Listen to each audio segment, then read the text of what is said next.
ngabo 95 about this incident. Ungene nini okhosini? Uqala kwami ukusakaza ngangena officially kwakumhla 2 March 1993. Mhla ka 2 March 1993 uqashwa okhosini. Ngiqashwa ngokugcwele kodwa phela ngiqambe ngiyongena ngase ngivele sengisakaza ngoba angithi mhlambe lo mlanda nguvesiza ukhona ngoba ukhona vele eNingizimu Afrika ngoba sikhuluma ku podcast there is no harm in repeating and repeating and repeating more. Uyabona sasivakashe ku Radio Zulu then ngo 1992 angikhohlwa kwakulesibili umhla ka 20 October 1992 lalidliva sifika so 5 esivela eDurban Westville University kube naba u4 esibafica bavela oPhongolo kanti sikuzoqondana nesikhathi esika ubhuti Kansas City, the great legendary Kansas City ezongena estudio. Uma singena vele sicelile sibukhile ukuthi sifuna ukubona ukuthi basakaza kanjani. Yes. Hayi ukuthi uma kushaya u3 singena sifaka usisijabuguma ngoba kokuyena obhekela ukuthi abantu baphatheka kahle yini uma befikile emsakazweni wesizulu asithatha sifake estudio. Ngikhumbula kahle angikhohlwa ngisoze futhi istory sasadlala ngaleso sikhathi kwakuMandende. Ngiyasikhumbula. kwakuMandende oyise studio kwakusisiza Mambo Mkhize. Futhi usisiza Mambo akangifakazela naye ukuthi kwamina nakuyena kwathi eqambe phuma nje imibuzo engase jikelile kuyena ngolimi lwasemgaqweni ayisu 2011 kusho ukuthi ayisemningi ephendula la kuphendleka khona kanti kuzongena ubhuti Kansas. Yes. Lalela ngikutshela uyabona njengoba ngilana manje ngise studio abantu babangibuke babone ukuthi ngisho into eyenzeka kwashintsha yonke imudi yathi uma ngithi yashintsha imudi ngezwe kumina ngisho ngibona ngikundile nje kodwa wethu kusiphuka inwele awkwajatshulwa wangena sibingelela hawu lomuntu osuke nomdladle ngake emoyeni uma usunaye uzothi kangaka ethe usanibonane ninjani ayisiphile wathi qambe efaka umculo wakhe ngase ngijijele imibuzo ongakazi uyibone esengiphendule emibuzweni yonke ubhuti Kansas wenza umhlola wangiphendula yonke imibuzo kodwa ukhona owodwa akuphendula ngqo noma ngithi yabona ngangifike ngithi manje bhuti nje usuzongena lo mculo lo olethela ozofaka la uyakhethelwa noma uyasikhethela ethi into elula la ngizokuchazela kulula imake bhuti advert njengoba usuku uyirecordile akakuchazela uzokuchazela mina njengoba iadvert kuwena ohlala ushaya advert njengoba ushaya njengamanje bhuti ukhokhelwa nini ukuhamba kanjani avele athi hayi nokhululeka ukwenza ama advert into elula kakhulu ngizokuchazela hayi man ubala lolo ngithi manje bhuti manje uyaba ngabuza imibuzo o5 yonke ngiphendula kanje kodwa wangishiya ngenelisekile. Wow. Lalela uyazi indaba Ntatshapha ingoba yonke iresponse yakhe yayinothando phakathi. Wow. Waye yilo muntu engisongithi uma ngimlalele ngimuza ukuthi uyena. Uma umsakazi uma ngikulalele ngifanele ngikuza ukuthi indlebe yami iyangitshela yini ukuthi okusho kuyiqiniso. Indlebe yami iyangitshela yini ukuthi umuntu wena uyimkhonzile uyangithanda ungithanda ngempela yini. Indlebe yami iyasho yini ukuthi wena njoba uthi nje ukanje lento isho into enjalo yini. Uma senekubona ngoba uyi-personality that's why ubizwa nge-radio personality. Ubizwa nge-radio personality nje ngoba there is this personality, there is this character, there is this imaginary somebody for me who listens to radio that I end up creating for myself. But of course generally so I firmly believe that this person is associated with me and is linked to me, is linked with me, and upon meeting this person I expect to see this person being the image that I always create. Uma sengifika sengithola ukuthi kuphambene naloko kusuke sekwenzeka lokho okubhlungu. Lalela ke Ntatshapha afike kubhuti. Hayi aphela uMandende. Abanike bese hayi Jep esho kusisijabuguma. Hayi awuthi ukubalinda sisijab. Awubalinde ngibakhonzisa. Hayi bakhonze kuze kushaye 1 minute to 4.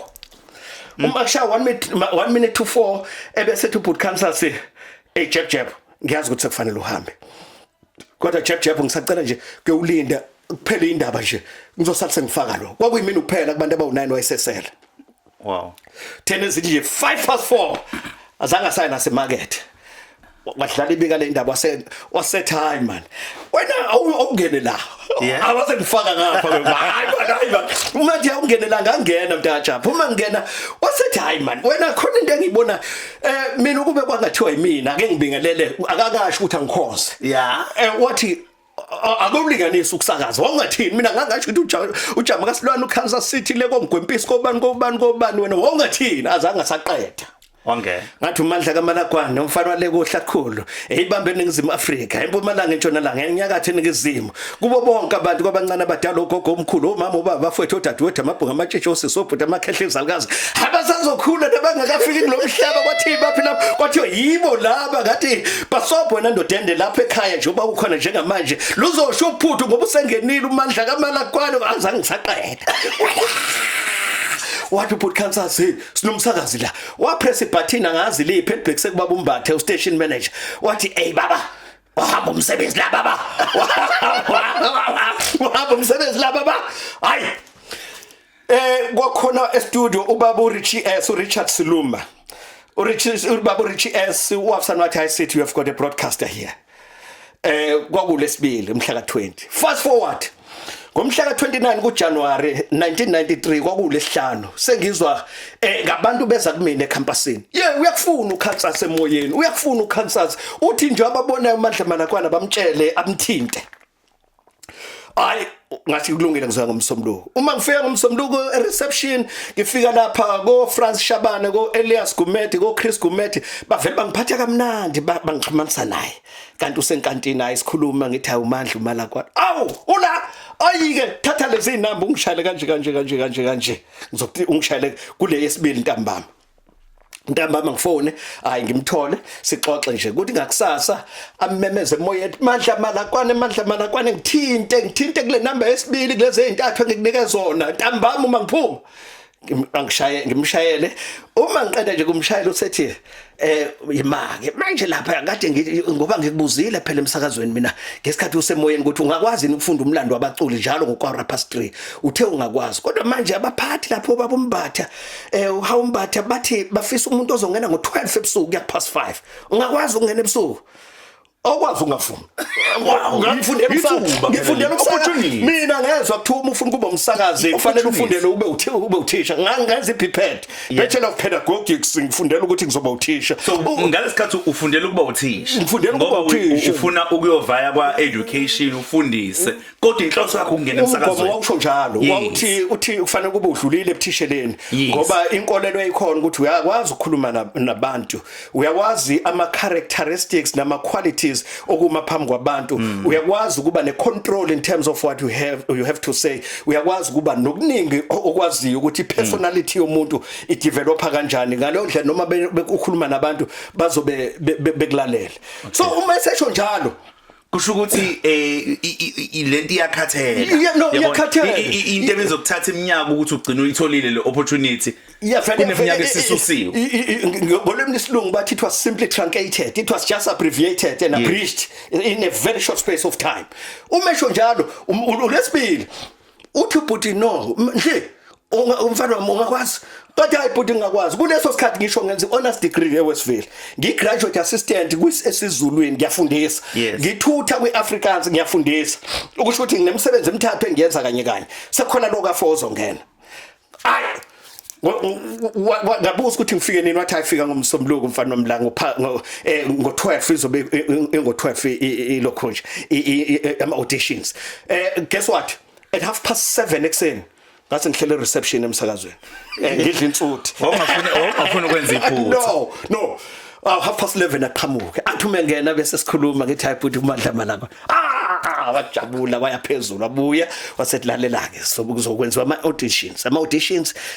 bazobe kubuza into ehlukahlukene noma uzokwenza into ehlukahlukene uzofunda ezemgcwabo bafuna ukuthola ukuthi unjani esimeni ungakwazi ukwenza i-compassion that's right ukhombisa ukuthi uyazolana nakhuluma nabantu abadinga ukuzwelwa kulesi sikhathi yebo so besifuna ukuthola imizwa yakho ehlukahlukene uzonikezwa ama postcard sifuna ukuzwa ukuthi uhamba kanjani ema postcardini sizokunikeza ukuthi wethula uhlelo ukuzwa ukuthi uhlelo uchitheka kanjani kulona kuningi ozokwenza ayingakwenza ngempela sengiyifinyeza hayi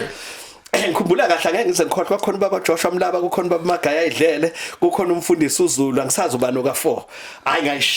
ngayishaya mntaka Japha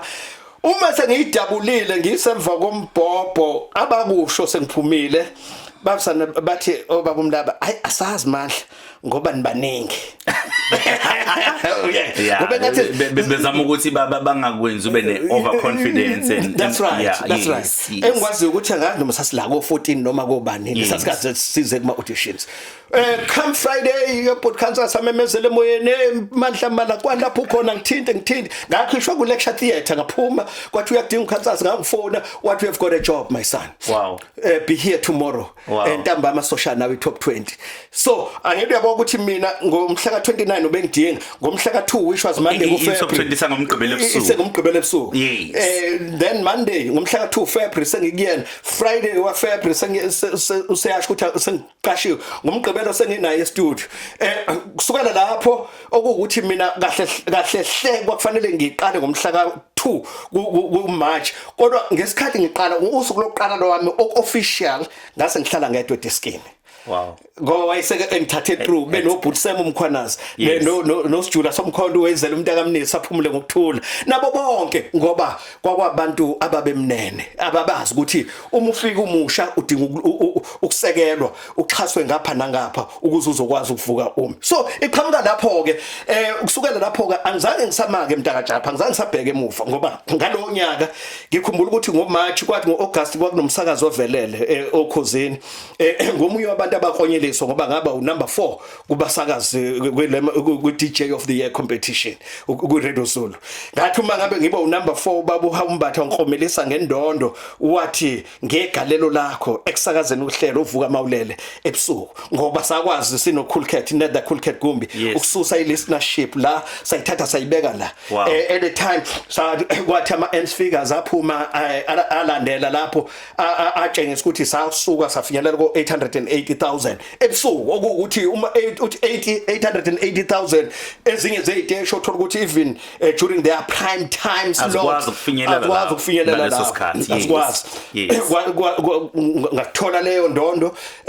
then ngitoho njalo kwenzeka konke lokho angikasho ukuthi abantu abazi nokuthi ingwenye indaba zoma contract nana slow singena futhi angilongibuza mina ngoba ngithi ngangisakaza insuku ezintathu lesibili lesithathu lesine kodwa ubaba umbatha no boot Kansas nabasakazi bonke akekho eloyithi lo mfana wasakaza njalo nje ngangisakaza 7 days a week ubaba umbathe akekho ukuthi kulokuthiwa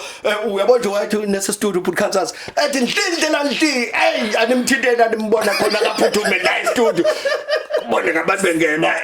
ku lecture theatre so uyakudinga Kansas ngingene ku Scorpion imoto yami i lecturer iyothi yaphuma ku lecture theatre ithi iyalalela eredweni nangu manje usekhuluma lo muntu kade nginaye manje bese ngibhala ke ama assignment azabhala ethi please give your work more time ngibona ukuthi usekhuluma ukuthi uhlale ngiyenza yakhala manje kodwa ke ngizama ukuthi abantu babazi ukuthi ngiqashwe ngokugcwele kanti angiqashiwe ngokugcwele